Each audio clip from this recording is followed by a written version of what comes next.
Nimelate kidogo, nimekuwa garage, so imebidi nikimbie. Naweza ona vile nimesweat kidogo, but I'm good. Amen. I promise I will not keep you.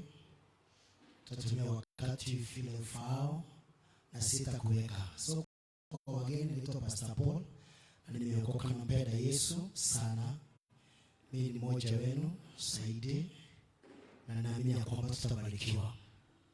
Amen. So nataka kuzungumza kidogo tu, mimi nakufundisha, lakini mahubiri tutayahubiri baadaye. Sema amen. Lakini kwa sasa nikubalie nikufundisha kitu kidogo tu, na naamini ya kwamba tutabarikiwa. Kwa wale walikuwa jana, tulijifunza kuhusu nini? Wale walikuwa jana, spiritual pride na pride of life. Amen. Na tulibarikiwa. And now today I want to talk about the divine connectors. Divine connectors. And divine connectors are not destiny connectors. Praise God. I want to talk about divine connectors. Divine connectors, who are they? Who are they? Divine connectors ni watu wale, they are people who have no power to give you what you need, but they can connect you to people who has what you want. Bwana asifiwe. Those are the divine connectors. Yani ni watu wale kile unachokihitaji hawana, lakini wanaweza kukushikanisha na wale ambao wako na kile ambacho unachokihitaji. Sema amen. And I will show you in the Bible, because vile ambao watufunzangu sana tukiambiwa divine connectors, destiny connectors, I will teach about 4 types of divine connectors. Lakini kwa sababu najua haitaisha, ninajua ya kwamba we will preserve time for this, kwa sababu lazima kila mtu ajue about divine connectors. Bwana asifiwe. Na watu wale ambao wanasemanga ya kwamba mimi sihitaji watu, nataka Mungu, I am here to tell you I am very sorry. If you need God, then go in heaven and stay with him there. But here on earth, we are staying with the people. We need people. God uses people. So if you feel you are that spiritual, you are that born again, you don't want to interact with the people, then go to him, and we are free to that. Sema amen. Just go and meet your maker there, stay with him there. But here on earth, we stay with the people. My bishop is not God, he is Bishop Edward. So here we stay with the people. We get mentored by people, not God. Hii imewachanganya kidogo, sijaanguka, I am still spiritual. Lakini unajua kuna Wakristo wale wanasemanga mpaka wakiomba, Papa ninataka ukuje wewe peke yako. Can I tell you something? Akikuja peke yake Mungu ni kwenda. Yeye akikuja from the beginning amekuwa akitumana. That's why I normally say, Mungu nitumie mtu tu.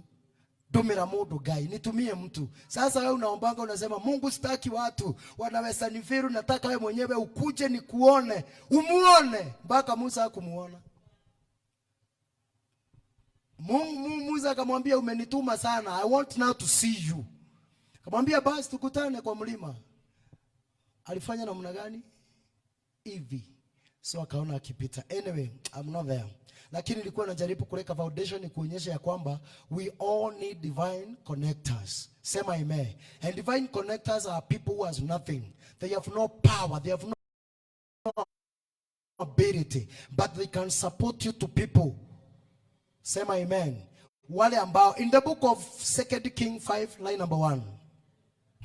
Amen. 2 King 5, chapter 5, line number 1. The Bible says, now Naaman, captain of the host of the king of Syria, was a great man with his master, and honorable, because by him the Lord had given him deliverance unto Syria. He was also a mighty man in valor, but he was a rapper. Sema amen. So the Bible says, Naaman, he was a captain, yes. of the host of the king of Syria. He was a great man with his master and honorable, because by him the Lord had given him deliverance, and to Syria. He was also a mighty man in Val, but he was a leper.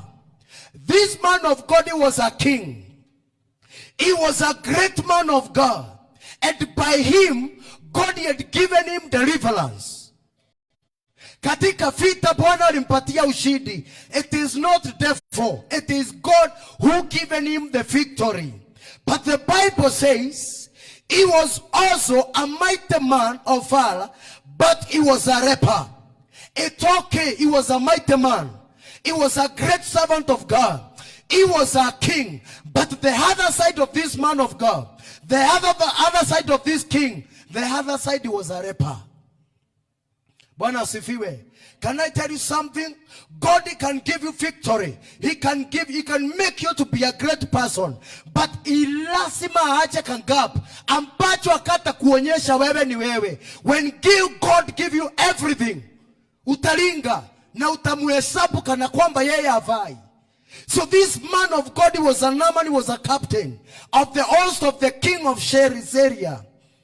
Was a great man with his master and honorable, because by him the Lord had given him deliverance unto Syria. He was also a mighty man in Val, but he was a leper. Say my amen. So this man of God, he was a king, and by him God had already given him the victory and deliverance. Na ni yeye alimsaidia kupigana vita katika Syria. Lakini maandiko inasema ya kwamba even though this man of God, even though this king, he was that mighty and honorable person, the other side of this man, he had a question mark. He was a leper. Bwana asifiwe. He was a leper. And number 2, the Bible says, and Syrians had gone out by a companies, had brought away captive out of the land of Israel. A little maid. This is where I want to show you. The people with nothing. The people, wale watu ambao huwezi hesabu katika maisha yako, wanaweza kukusaidia. Na hii ndio leo ninataka tuondoe katika mentality yetu ya Ukristo. Tuache kuangalia watu wa Kikuyu wanasema tutigage kurora domanyira. Tunaona kana kwamba huyu hawezi nisaidia. But I want to tell you something. Huyo unaona hana kitu, huyo unaona havai, ni yako na msaada wako. Anaweza kuwa hana pesa zile unazohitaji, lakini anaweza kukuunganiza na mtu mwenye ako na zile pesa unazotaka. Sema amen. And the Syrians had gone out by companies, had brought away captive out of the land of Israel. A little maid. Wow. A little maid. And he was waiting on Naaman's wife. Sema amen. Lakini katika hii nyumba ya mfalme, hata kama yeye ni mtu wa kuheshimika, hata kama ni mtu ako na nguvu na uwezo na ako na wanajeshi wengi, the other side of this man he had a question mark. He is a leper. Ako na ile ugonjwa ya ukoma. Lakini maandiko inasema ya kwamba wakati walipoenda kwa vita, a little maid, yule alikuwa ameajiriwa na huyu mfalme, akiwa pale kwa ile nyumba akifanya kazi zake za nyumba kwa mfalme, akangojea bibi yake mfalme, akamwambia, mama, I can see how your husband is suffering, but I know I have nothing. I have no power. I have no ability, but I can connect you to a man of God who can solve his problem. A maid. Mtu wa kudharauliwa na kutengwa na kuachwa. Unajua wakati unapojisikia wewe ni maid, watu wengi sana kwanza ukisema wewe ni maid, hawananga kazi yako sana, mpaka ukijaribiwa kuchubiwa unafanyanga kazi wapi my sister? I am a maid. Mungu akuonekanie. Unamuhepa kwa sababu umesikia jina maid. Maid, the word maid ni kana kwamba hafai kuwa mke wa mtu. Lakini hicho unachokidharau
would God my Lord were with the prophets that is in Samaria, for he would recover him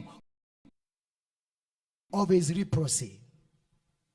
Akamwambia, naona bwana yako vile anateseka, ni ukweli ako na pesa, ako na jina kubwa, lakini kuna mambo hawezi jifanyia na pesa zake. Can I tell you something? Wakati mwingine unaweza jiona uko na kila kitu, lakini lazima Mungu akunyime kitu moja tu katika maisha, ili wewe uhitaji mtu mwingine. You can have a car, but you have to go to a petrol station. Kwa sababu you don't have your own petrol, lazima uende pale. So God cannot give you anything or everything. Lazima anachanga kangapo. Unaona hata sisi watumishi, hata tukiupili usikie tunaupili moto, we have a little weakness ambayo inafaa tuhitaji mtu wa keyboard. I cannot become a good musician without a pianist. Sitaweza kuperform.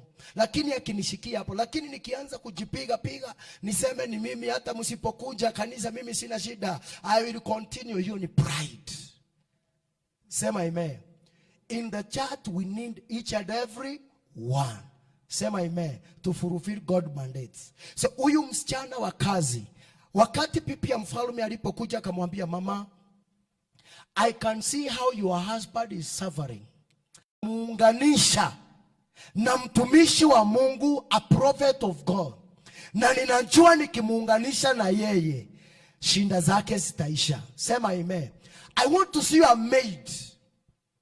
Mtu ambaye ana kitu anadharauliwa, hata ukifika kwa nyumba unaacha viatu pale, unamwambia chukua ziweke mahali sinafaa.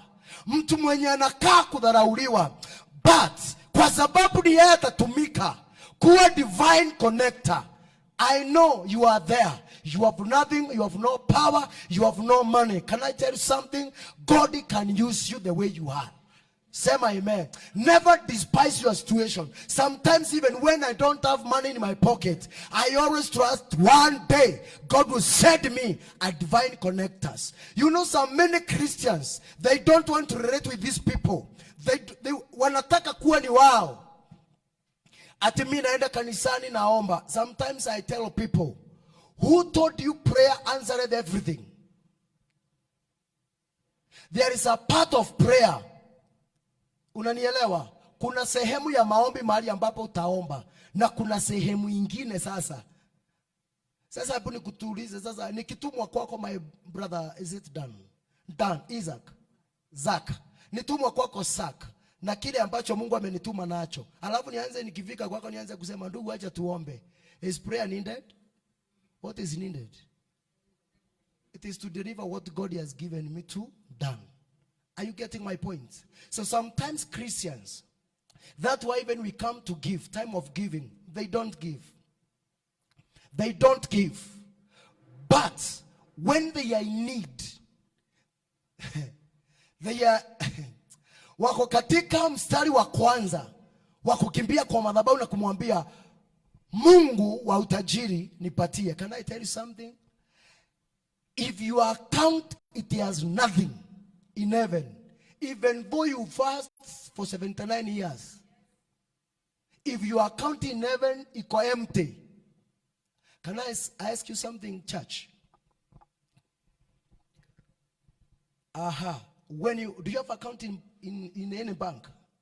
Do you withdraw what you have already deposited or what others people deposited to your account? So that's what you go to withdraw. So when you come to God's kingdom and you have nothing to withdraw, where do you expect God to do? To give to unataka Mungu akutolee pesa wapi? Na your account you have nothing. You have zero. And the same Bible says, next time we talk about giving, we understand. Because sababu some Christian wakisikia pastor ameanza kugusa giving wasema, oh, na venye ulikuwa umeanza vizuri pastor, sasa umeenda kwa giving. Can I tell you something? Kuna milima ya maisha haitaisha kwa maombi, itaisha kwa kugive. That's why the Bible says, give and it shall be given. Not pray. Not pray and it shall be given. It is give and it shall be given. And the Bible continues in the same measure. Are you getting my point? So if every Sunday you give a sandaka of 20 bob per month, how much do you have in your account? How much? When you give, you know some people they have this character. Unaona mtu every Sunday akona 50 bob. Anasunguka kwa every kiosk. Githurai 44 na 45. Akisamwambia mama koi nipatie rules. Anamwambia my sister kuna mwingine alikuwa amekuja sina na nika 50 umeka hold. Unaenda to another shop. Unamwambia nipatie, anakuambia sina. Ukisikia wote hawana pass, nipatie ngumu. Make sure ka 50 kamekufa. Na ka 50 kakikufa, unanunua ngumu ya 20 bob. So what is remaining? It is 30 bob. Sasa hiyo ndio unaletea Mungu. I will come to teach about this in another revelation. Say my amen. About giving. Now I will not teach you so that you give. Hili uelewe ni wapi huwa una mess. Sema amen. Ni wapi huwa una mess katika maisha ya Ukristo. Na kuambia hata tukishinda hapa na level tukikupaka mafuta na kuwekelea Bible kwa kichwa. Hata tukikupea Bible. Uende unalia hivyo umake sure imelalia pale ya kulia. Hakuna kitu kita happen in heaven. Nothing will happen in heaven. Sema amen. By doing so, we will not provoke God to give you money and wealth.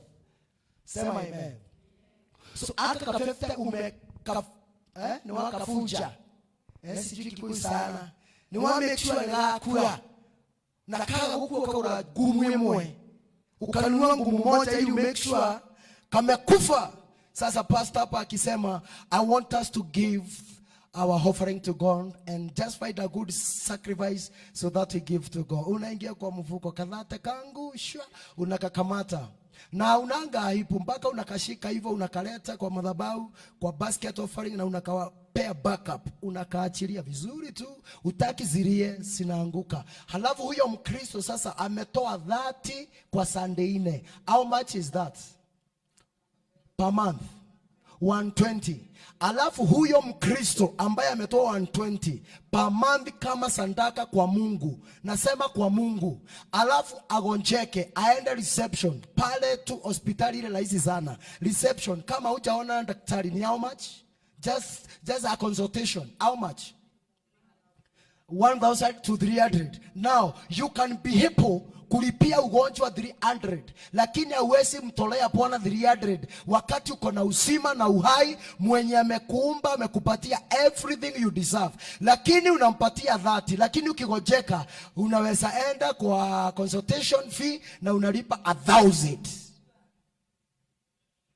Sijui kama kuna kitu unapata. Next time we'll talk about that. So about divine connectors, they are people who have no power, they are people who have no ability to give you what you need, but they can connect you to people. Are you getting my point? Wanaweza kukuconnect na watu wale ambao wako na kile unahitaji. Sema amen. It is my prayer today that God will set you a destiny helper in the name of Jesus. A divine connector. Sema amen. Si tusimame na miguu yetu katika jina la Yesu. I told you I will not keep you. But next time, I'll keep time. Sema amen. We'll talk more. We'll talk more. Mimi nataka tuongee zaidi about this. Hii ni maneno wa upiri sana ili washirika wasitoroke. But can I tell you something? Tusipokuambia hii, tuko na rahana. Tuko na rahana sisi. Sema amen. If we don't tell you the truth of the word of God, I'm telling you the truth. That's why mimi lazima nikwambie hii. Lazima nikwambie ukweli wa mambo. Na sio mambo tu, ukweli wa neno. Sema amen. In life, I want you from today, never despise anyone. Inaweza kuwa uko kwa jam na unaona wewe unatembea kwa parapara na umetoka kutafuta kazi, na uko kwa gari, unaona mtu wa gazeti amepepa gazeti hivi, anakuambia I can see opportunities here. Unamwangalia from top to bottom, unaona the shoes is wearing all he, alafu unamdespise, na kwa ile gazeti iko na kazi yako. Kudharau tu. Kila mtu anakudharau, lakini mwenye unadharau ni yeye amepepa kile ambacho unacho kihitaji katika maisha. Lakini kwa sababu ya spirit ya madharau, hata mtu akisimama hapa, Reverend ulikosa pastor anaweza kuwa anavaa masuti kweli. Tuko nazo, lakini suti itakuhupiria. Wakristo wengine very funny. Mimi naweza kuja hapa tu the way, shida ni kuvaa t-shirt imeandikwa Priscilla, kwa sababu sasa ile kampuni na advertise, unaelewa tu. But lakini unajua kuna watu wanakunafanyanga spiritual, inaitwa spiritual what? Analyze anakuanalyze, anaona hufai kuvaa hivyo. My brother, unafaa uwe na suit sasa, koti ya white ili ukamilike. Can I tell you something? Sio suit inatufanyanga tukamilike, it is what we deliver na kile Mungu anatupatia. Sema amen. Bwana asifiwe. Unaangalia mtu unamwambia sasa, ndugu, mbona sasa ufahangi koti? Ako sawa. Yani unaangalia mtu hivyo tu, unamwandamine. Mpaka ukipigiwa simu, my sister, kuna watu nimesikia wakiulizia mtu wa secretary, wagani? Mpaka vile unaongea kwa nyumba, yani ni madharau tu. Juu mwenye amekupigia simu, you can't expect anaweza kuambia there is an opportunity somewhere, kwa sababu ya vile muandamani. Unaona kama hawezi kukusaidia katika maisha. But can I surprise you, nowadays Mungu atumii watu wale wako na magari, anatumia watu wale wako chini sana. That why anasemanga in Corinthians, mimi natumia vizu vile ambazo asina makali kuwaipisha zile ambazo ziko na makali. Ati anatumia watu wale ambao ni wadhaifu sana kuwaipisha wenye nguvu. That's how God works. So kama unangojea mtu ako na Range Rover asimamisha kuulize, my sister, what is your career? I'm very sorry for you, my sister. You will live 10 years waiting for a Prado kusimama kwa barabara. Lakini utaona mtu amepepa matunda, alafu unamwambia umetoka kutafuta kazi. By the way, nimesikia kwa plot kuna mama ako pale na ako manager somewhere, anatafuta mtu wa kazi. What is your course? Shida ni uangalie, umepepa matunda, si kwanza kuajiri. That is the problem. Sema amen. Shida iko wapi? Unaonanga yeye vile alivyo sio vile anakuambia, na ni Mungu anamtumia. My sister and my brother, kama Mungu alikuwa anataka kunitumia mimi, when I was a chokora in our area, Runyenjes constituency, nilikuwa nakula kile ambacho ninaona yani mandisi imeosha. So ukitupa hiyo ndizi, that is my food. Hiyo umetupa ndio chakula yangu. So in that Mungu akanitengeneza. I can't believe it is me today. Sema amen. Lakini watu wengi wanaulizana, na huyu mtu alipita wapi? Kunyenyekea tu mbele zake Bwana, alafu nakubali afanye nini? Akutumie. Sema amen. Now I want you to pray two kinds of prayer. Either God make you or made you a divine connector. And number 2, may the Lord set you a divine. Munanipata? Maombi aina ngapi? 2. Wewe Mungu akufanye divine connector, alafu mwambie Bwana akutumie divine connect us. Without music, I want just to hear that kind. Then we go before God just 2 minutes. Ambia Mungu, kama nimekuwa nikiandamani watu, kila mtu naona naweza saidia, na muandamani, I expect kusaidia na watu wakubwa. Make it as a forgiveness. Alafu mwambie Bwana, Bwana ninaomba katika jina la Yesu, unifanye divine connectors. Kuna watu watakuja kwa maisha yangu kwa sababu wanahitaji Bwana niwashikanishe, niwaunganishe na tamati zao. Naomba Bwana ukanitumie katika jina la Yesu Kristo. Omba ombi lingine, mwambie Bwana nifanye divine connectors. Nifanye Bwana. Oh, in the name of Jesus. Shalababo shirelaba. Bwana tufanye. Wakati mwingi tunadharau watu kwa sababu ya vile walivyo, labda kwa sababu ya mavazi yao, labda wengine wajasoma sana.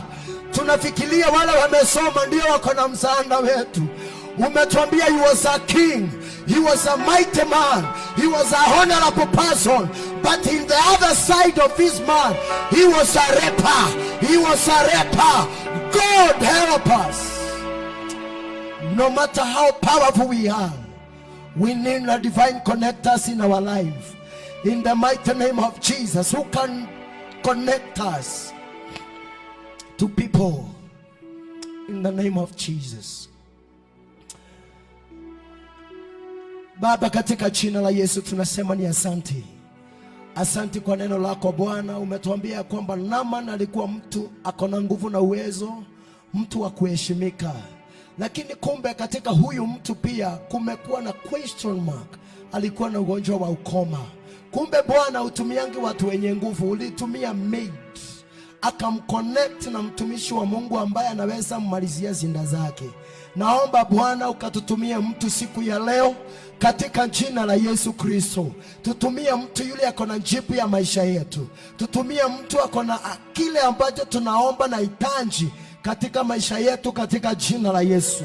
Na vile Bwana utufanye sisi kuwa divine helpers kwa watu wengine katika jina la Yesu. Na utakapofanya vile Bwana, tutalishukuru jina lako na tuseme wewe ni Ebeneza.